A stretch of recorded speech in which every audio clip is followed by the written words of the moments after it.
Hey Seedlings, welcome back to another video. I'm 50 and I'm bringing the beginner's guide to you. So, when I'm making this guide, I originally thought that I will not be putting in any obvious information that Davis had given out, but at the end, I decided that I will just put in some of these informations just to make sure that it's clear for you all. If you find this series um, helpful, please leave a like on this video and don't forget to subscribe and ring the notification bell so you never miss a single guide video. Don't forget to comment down below for the YouTube algorithm, and let's get into the video. First, we have the credits for today's video, and you can see the credits on the screen. So the ones that is always here is Trashy Can, Sorry Stork, or Sleepy Ryan, Luneoi, Cha, and Asteri. Since sometimes the Discord tags or something else changes, I will only show it on the screen and then just read it normally or something. Alright, let's get into the guide. So, first, the debate system. This is the main system of Tears of Themis gameplay. So, first and foremost, I would like to remind everyone that card power isn't everything. Meanwhile, deck compilation matters because you can win a battle with card power lower than recommended, and you can lose with a card power that is more than recommended. It actually depends on how you use your cards. So I'm not gonna explain further regarding the debate system that Davis has explained in game. I will just explore further into the system that Davis probably didn't explain. First and foremost is the score multiplier. You know that an element can trump another element, but do you know the score multipliers? If an element trumps another element, it will receive a 1.5 score multiplier. If it is the same element, it will not receive a multiplier. Meanwhile, if it is an element that loses against the other element, it will receive a 0.5 score multiplier, which means that it is only half the original power. This is why it is recommended to build your deck based on what arguments that you will face in the stage.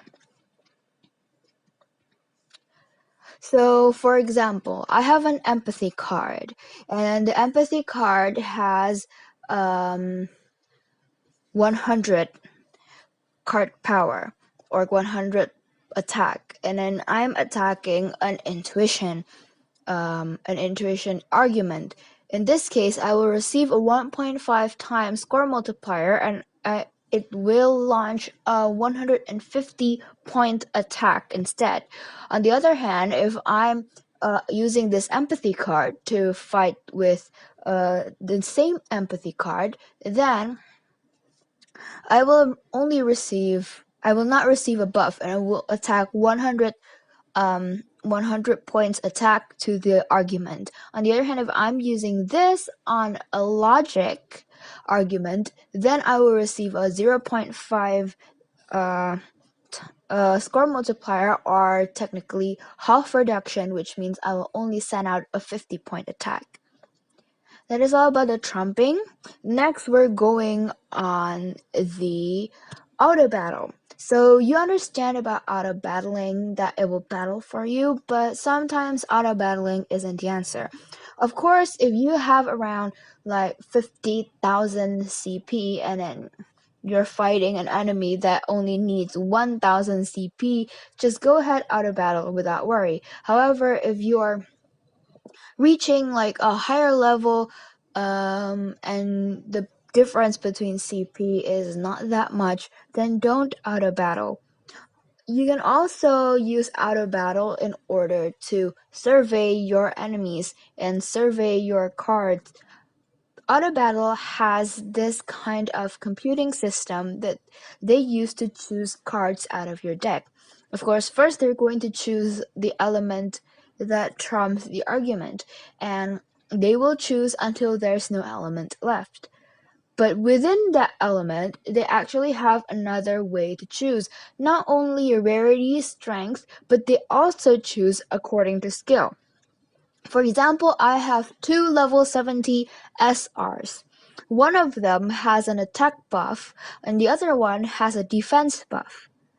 And the auto debate will choose the attack buff first before choosing the defense buff. However, what if I have two level 70 SRs that both buffs attack, but one buffs me and the other buffs actually puts a debuff on the enemy? Then we'll choose the card that buffs me first before it puts the card that debuffs the enemy. However, if it is like a defense buff versus a debuff attack, they actually choose the defense buff to you compared to the enemy debuff card. That is about the auto system. Again, it is not recommended for you to auto debate unless you are sure that you can actually defeat it with around 5 or more moves remaining. And in addition, about the stages. As you can see, each stages have different arguments, and even if you have like each deck, you can build like a whole empathy deck or a whole intuition deck or a whole logic deck. It is actually recommended for you to build your own deck based on the survey. As I said before, you can use the auto battle in order to survey your enemy. What kinds of arguments will be used in here? What kinds of cards that I need?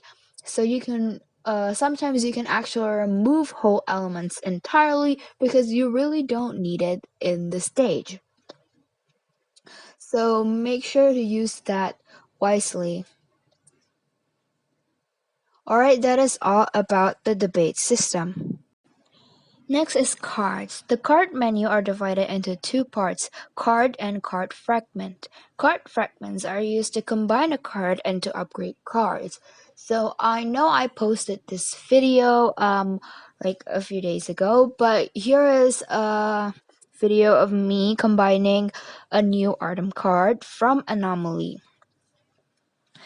And yeah, so let's get back into the topic after the video is finished.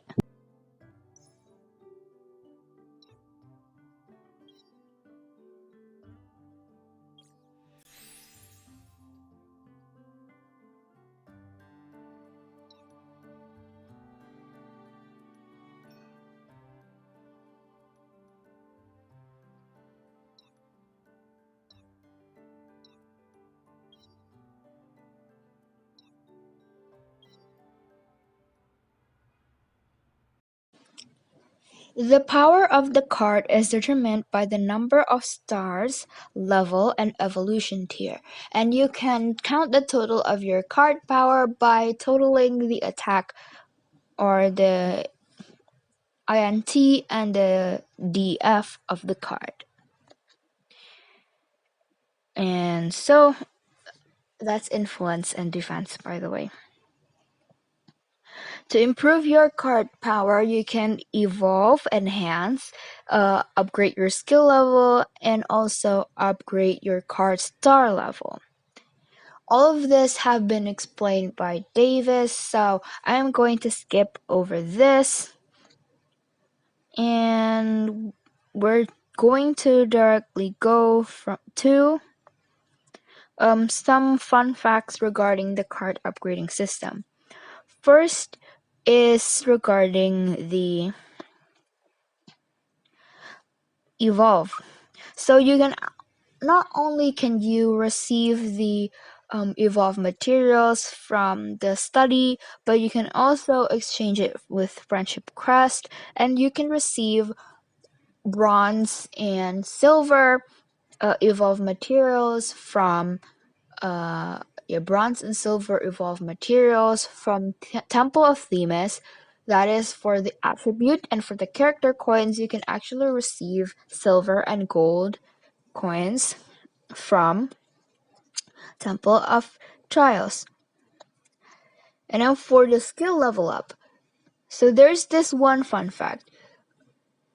Level 1 until a certain level that I haven't reached will use only will use materials that you can get from both the anomaly stages and from the case analysis from N to X. However, after that certain skill level that I mentioned, you can only obtain the skill level up material from N to X case analysis. So make sure to farm that. In addition, first farm enough to level up your main skill. That is the skill that will appear on your card when you use it. And you can just ignore the other two unless you really need extra card power. And for upgrading, you can actually obtain shards from the gift exchange shop and star chips too. And there are two types of gifts that you can receive from gacha. Each SSR or SR card has a bonus section, and it can either be a story or private. SSR stories have 6 chapters and are fully voiced. SR stories have 6 chapters and sometimes only have sound effects, and some of the cards also have like one-liners that is usually present in the card trailer. Private cards give you 2 audio tracks or ASMRs that are around 1 minute each, with a maximum of 2 minutes. You can get as chips and affection points for the character that is featured on the cards. For example, for stories you will receive 6 bouts of S chips and affection points, but for private you will only receive 2 bouts. However, those 2 bouts will contain more compared to the 6 chapters because they're technically supposed to be like the same amount. Now, tips for card building. Again, card power isn't everything, and strategy matters the most, since you can beat a stage, as I said in the debate part, with lower CP than recommended. Always remember the trump ability and remember the skills. Sometimes you will also need to override a skill if you feel like the enemy attacks too much. Then you would need to use your defense buff card on time to override their defense debuff effect. Or you can also use the attack buff card to counter their attack debuff. So choose your card smartly. Well, what? And don't fully level up your cards since they can gain EXP from clearing stages, even if you are using out of debate, and even if you are actually using them in other stages, for example, Temple of Trials, Trials of Themis, or the character story. They can sometimes also receive EXP from event stages, but I'm not so sure if you receive like the same amount of EXP or lower amount in the event stages. Also, level up your R cards because not all of us have like a full deck of SRs and SSRs of every single character or every single element, since it is actually recommended in my previous video about pulling that you only pull an SSR, your guaranteed SSR, and an SR of each element just to make sure that you can survive. And if you're new, remember to focus your resources. For example, if you receive your SSR and SR, don't focus your resources to leveling them up to max level or just evolving them max. Go with the flow. For example, if you only have enough to level them up to 40, then level them up to 40. If when it is time for you to level them up further, you will see that you have the resources to do so. Unlike if you just level like 3 cards, level 100, fully evolved, max skills, and then you need to clear a stage, then you won't be able to clear that stage because your 3 cards won't really save you at that time. So remember to prioritize your spendings, including the skills that I said before. Alright, that is all for the card system. Thank you guys for watching this episode of Tears of Themis Beginner Guide. The next episode will be about character visit, and we will talk about affection then. There are actually some people who told me that they do not know the full extent of the visit feature, so you can check out the next episode and find out what could you have missed in the visit feature. Alright, thank you for watching, and I will see you in the next video. Bye!